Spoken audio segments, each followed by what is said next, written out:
The Assembly will hear an address by His Excellency Robert Mugabe, President of the Republic of Zimbabwe, and I request protocol to escort His Excellency.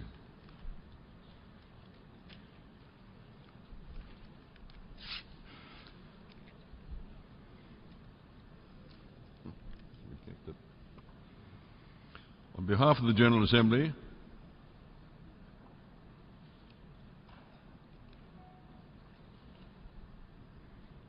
I have the honor to welcome to the United Nations His Excellency Robert Mugabe, President of the Republic of Zimbabwe, and I invite His Excellency to address the Assembly.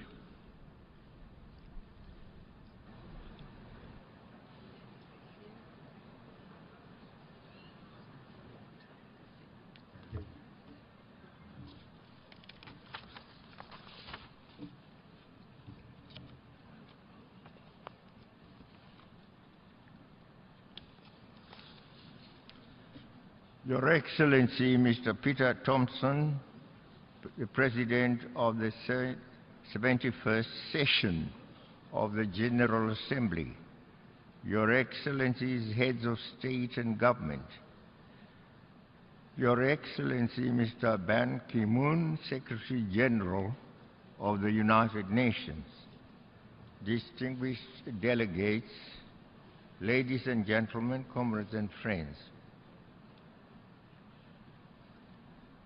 Let me begin by congratulating you, Ambassador Thompson, on your election to the presidency of the 71st Session of the United Nations General Assembly. I also extend our deep appreciation to your immediate predecessor, Mr. Morgens Liekenthoff, for his able stewardship of this Assembly during the 70th session. Mr. President, we all vividly recall the momentous occasion in September last year when we adopted the ambitious Sustainable Development Goals Agenda 2030. This Assembly provides us with a unique opportunity to review the measures we have taken thus far at both the international and national levels, in line with our commitment to global socio-economic transformation. We hope that this time around, this agenda will meet better fate. We are encouraged that since September last year,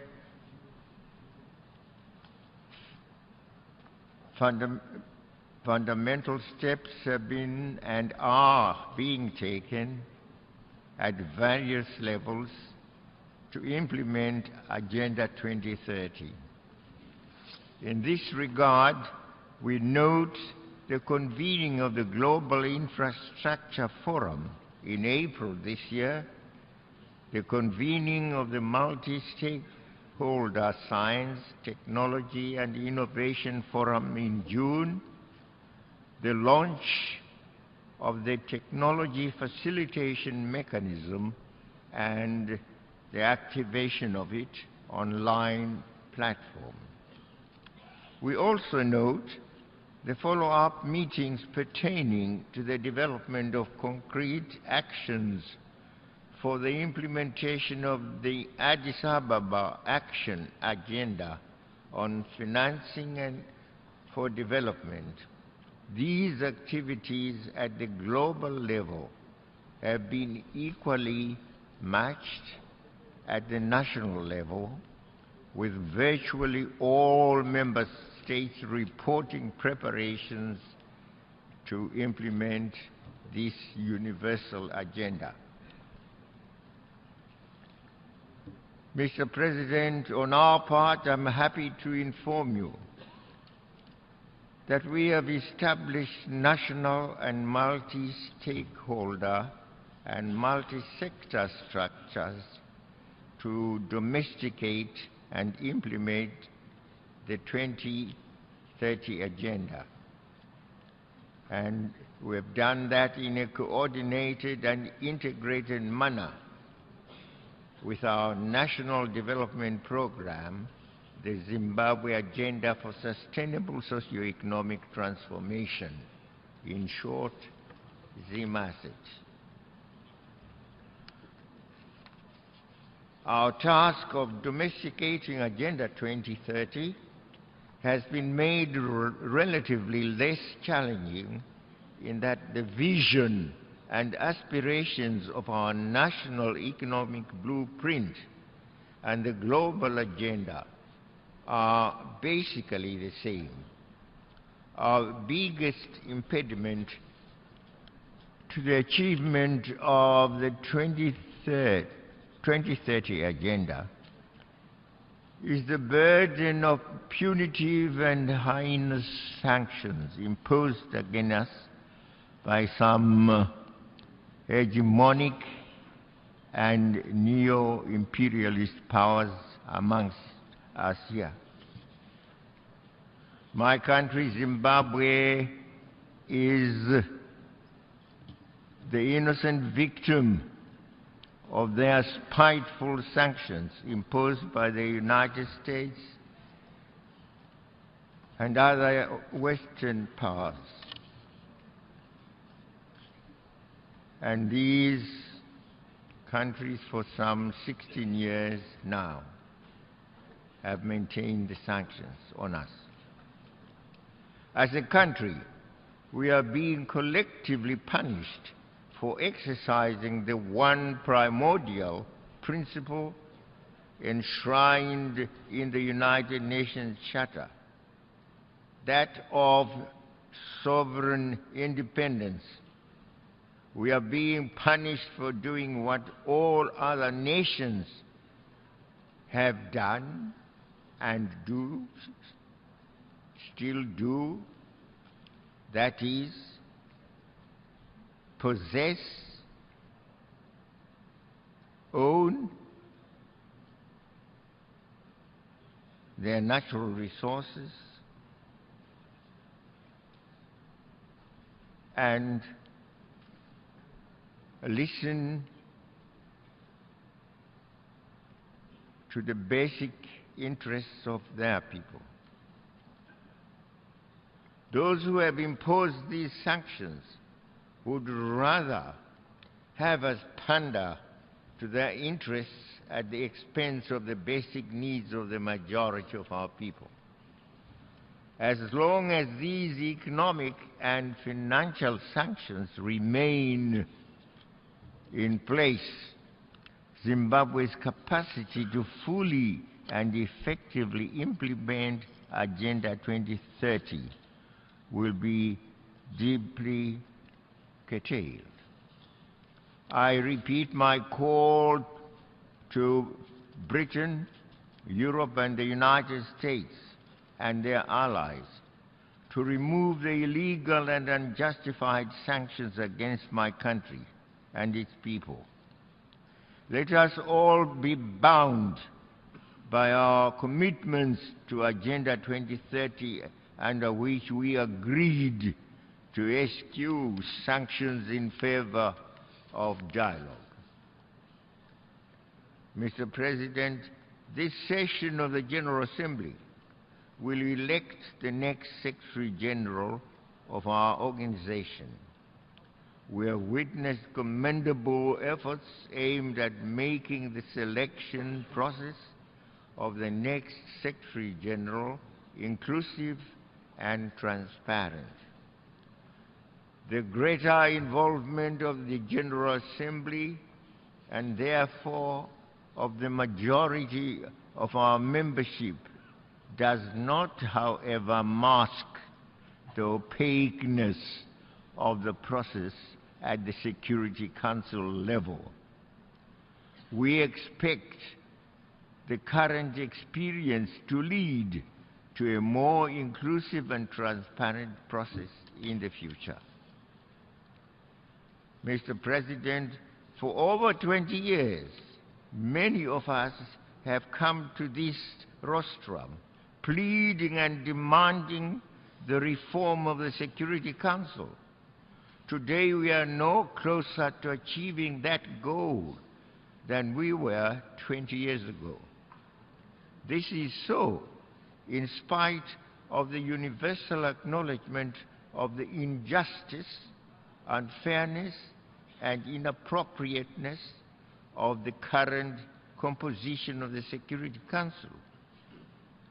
We now have an opportunity in the ongoing negotiations, in the intergovernmental negotiations, to redress this unjustifiable and unjust situation in the interests of a strong and more united organization capable of delivering on its mandate. Mr. President, our common commitment to leaving no one behind demands that we address the plight of people still living under colonialism and its occupation. The people of Palestine have lived under occupation and persecution for over 49 years. It is high time that the United Nations, in particular the Security Council, fulfilled its charter duties and obligations by implementing its resolutions, which include Resolution 181, Resolution 242, and Resolution 338. The two-state solution based on the pre-June 1967 borders should now be pursued within set parameters and set timelines. This is the only way to achieve durable peace in the Middle East. On our own continent, the United Nations is duty-bound by the principle in the Charter to redouble its efforts in ensuring full realization of the right of self-determination for the people of Western Sahara. Agenda 2030 recognizes that sustainable development cannot be achieved without the full realization of the rights of the peoples living under colonial and foreign occupation. We urge the holding of the independence referendum for the Sahrawis without much further delay. Let me conclude by thanking the Secretary General, Mr. Ban Ki-moon, for the tremendous work he has done during his tenure. We have appreciated his presence at the African Union summits and his visits to Africa as clear testimony to his commitment to and partnership with Africa in advancing the cause of freedom, development, peace, and security. The security of our continent. We particularly applaud the Secretary General's leadership in mobilizing the entire United Nations system and indeed the international community to partner with Africa in stopping and rolling back the Ebola epidemic, which claimed thousands of lives and undermined Africa's socio-economic development. He has indeed been an indefatigable advocate for self-determination and a persistent champion for inclusive development, peace, and the building coalitions to deal with humanitarian and other crises. We wish him well in all his future endeavors, and I'm sure many of us will miss him, especially we of Africa. I want to thank you.